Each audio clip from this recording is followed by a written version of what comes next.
All of his stuff looked good, so probably too good because it was probably snug, but he was different in everything that he did. He locked up different. He locked up snug. Hey, this is your Olympic hero, Kurt Angle, and you're listening to Snug Wrestling. Oh, it's true. It's damn true. What is going on, everyone? Welcome back to Snug Wrestling with me, your host. My name is Edgar. Ethan Page broke the internet, broke the wrestling internet as he made an appearance, got a big pop over on NXT this week when he attacked Trick Williams, the NXT champion, and way to make a splash over on the WWE by going after the champion of the brand over there in Orlando. And how are you feeling? How are you guys feeling about this? Were you guys surprised? Were you guys upset? I mean, Ethan Page, he was one of the guys on AEW that, let's be honest, was going to waste. He wasn't being used a whole lot.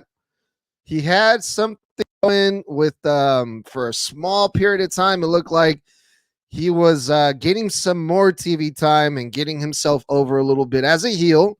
He had the Razor Ramon type gimmick going with the shirts and the chain and the heel promo. Pretty much all that he was missing was the toothpick and the accent, but it was working for him. And it was an exciting time. Ethan Page, he was one of the ones that I was like, okay, he has the ability to be a bigger star in AEW.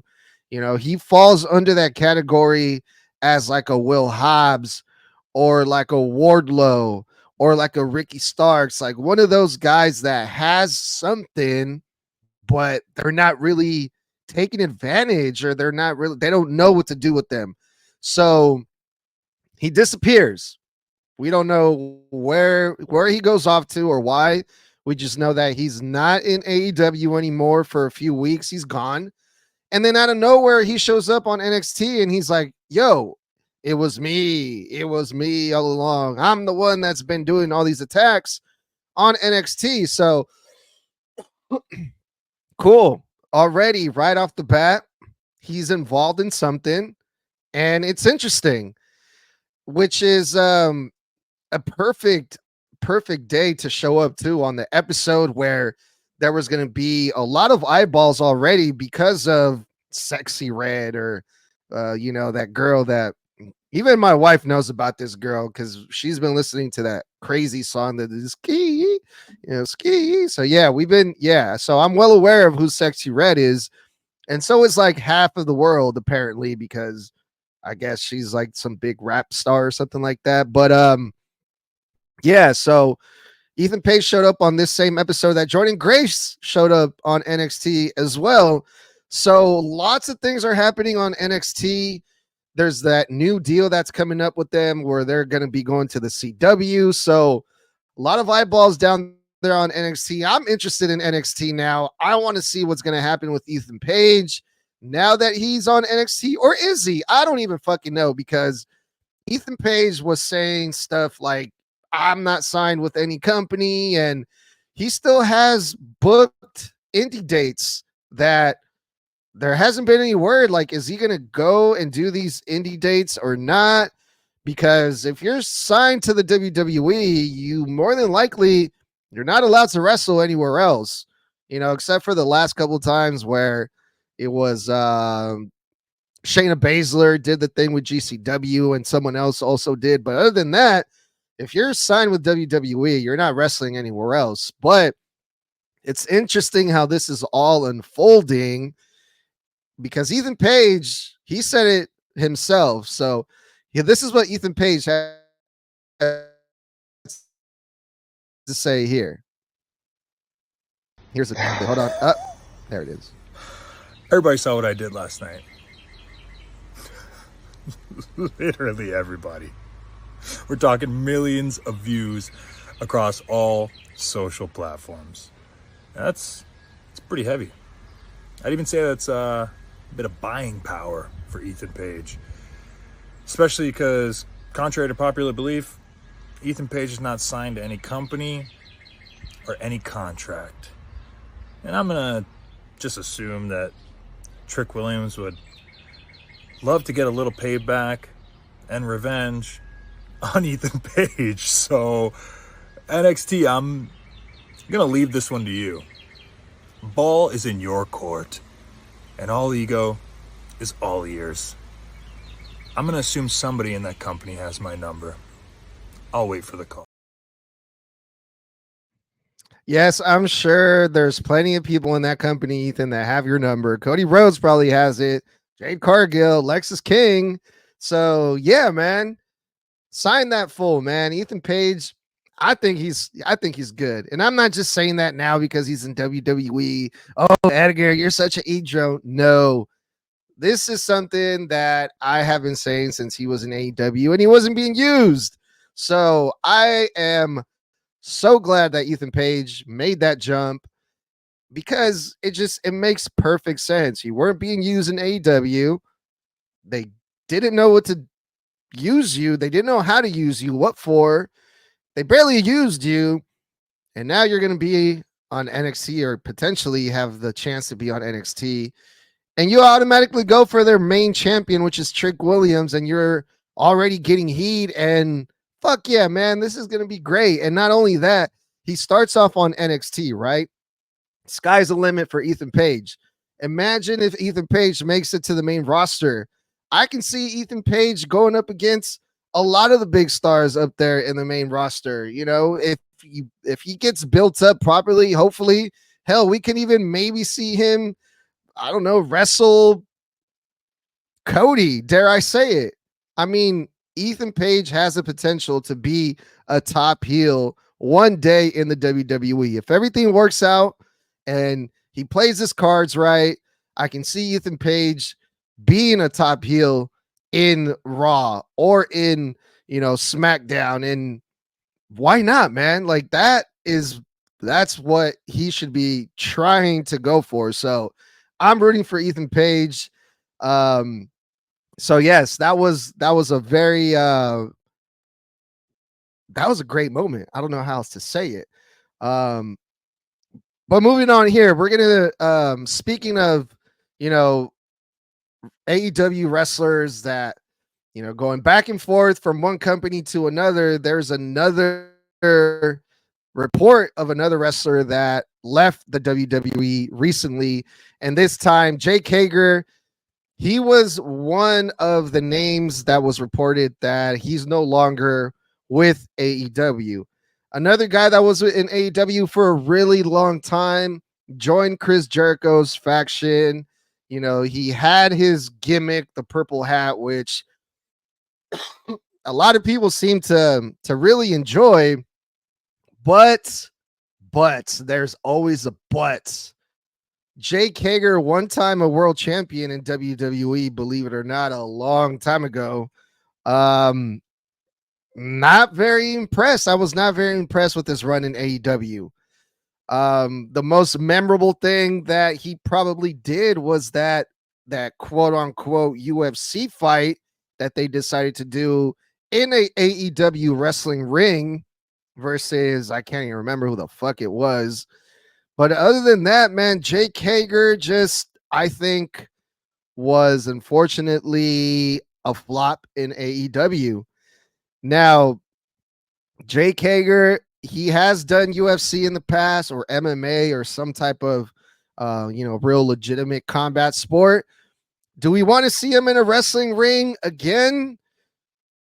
I mean, me personally, hell to the no. And I'm sorry, but a lot of people think that just because someone leaves the WWE that they're automatically going to go to AEW, hence Becky Lynch.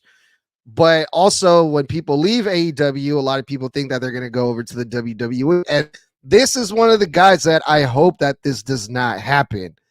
Jake Hager, reportedly no longer with AEW, according to Cassidy Haynes of Bodyslam.net. Hager's contract with All Elite Wrestling has recently expired, making him a free agent. The decision to allow Hager's contract to expire was reportedly mutual, which again makes a whole lot of sense. Jake Hager, another guy that He wasn't really being used either. So what the fuck? Why am I going to stay there? It only makes sense.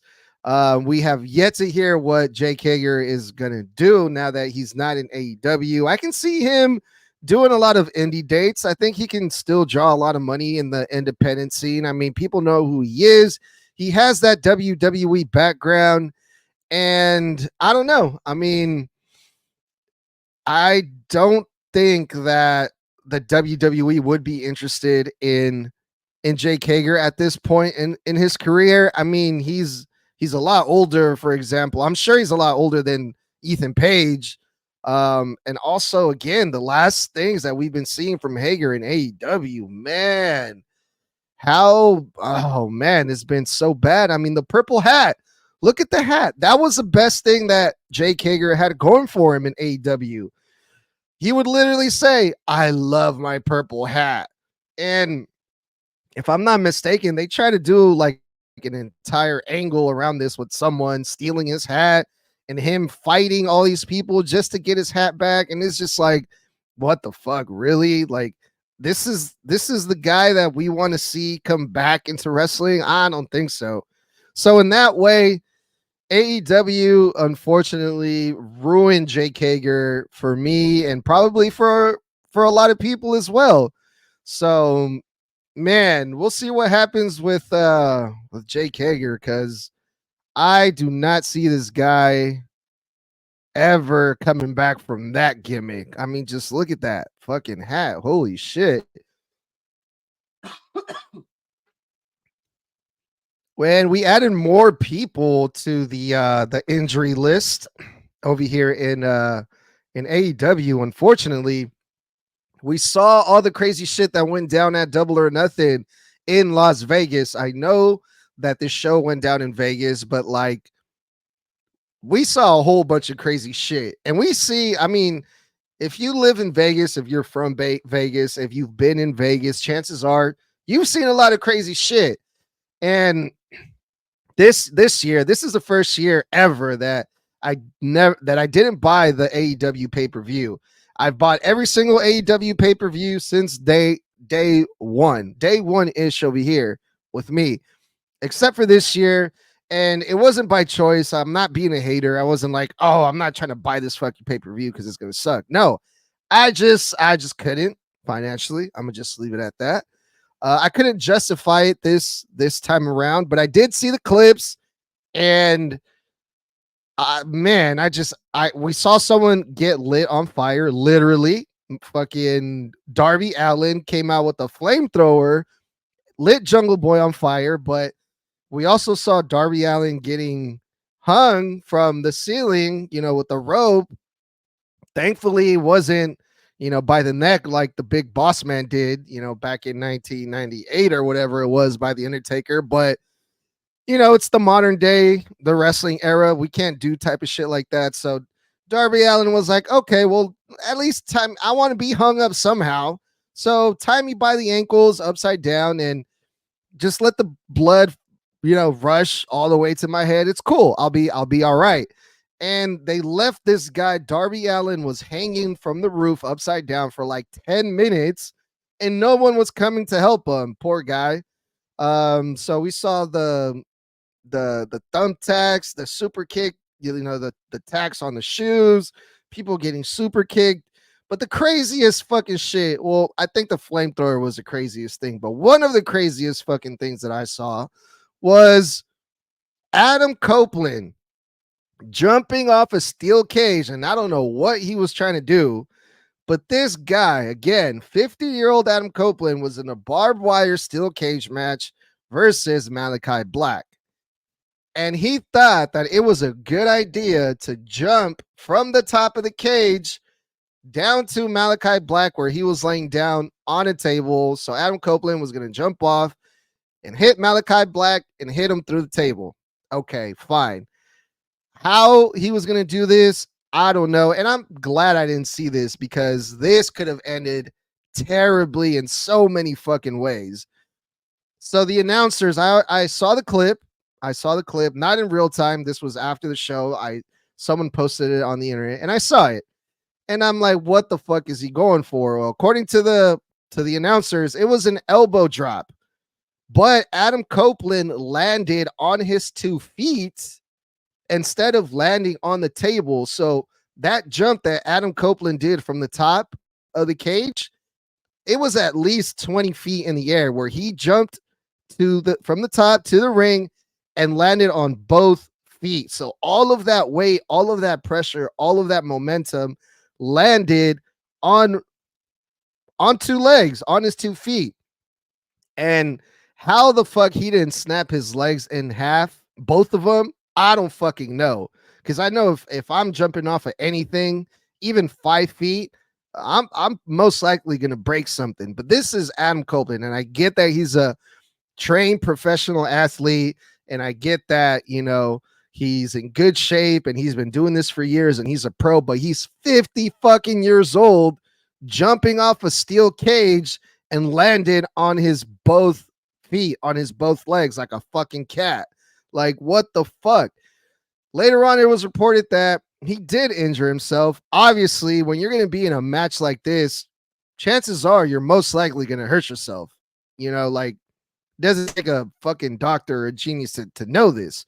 But he did break his tibia, is what they're reporting. AEW sustains another major injury blow after Double or Nothing. Adam Copeland jumped off a 15-foot cage to put Malachi Black through a table while he was tied down with barbed wire. After, oh my God, this is so ridiculous. He was, okay, I completely missed the part where he was tied down with fucking barbed wire. After the adrenaline had worn off, Copeland could be seen limping toward the dressing room following his successful title defense. On Tuesday, Adam Copeland took to X to confirm that he'd suffered an injury during his match. He fractured his tibia and will require surgery. How long is he going to be out for? We don't fucking know.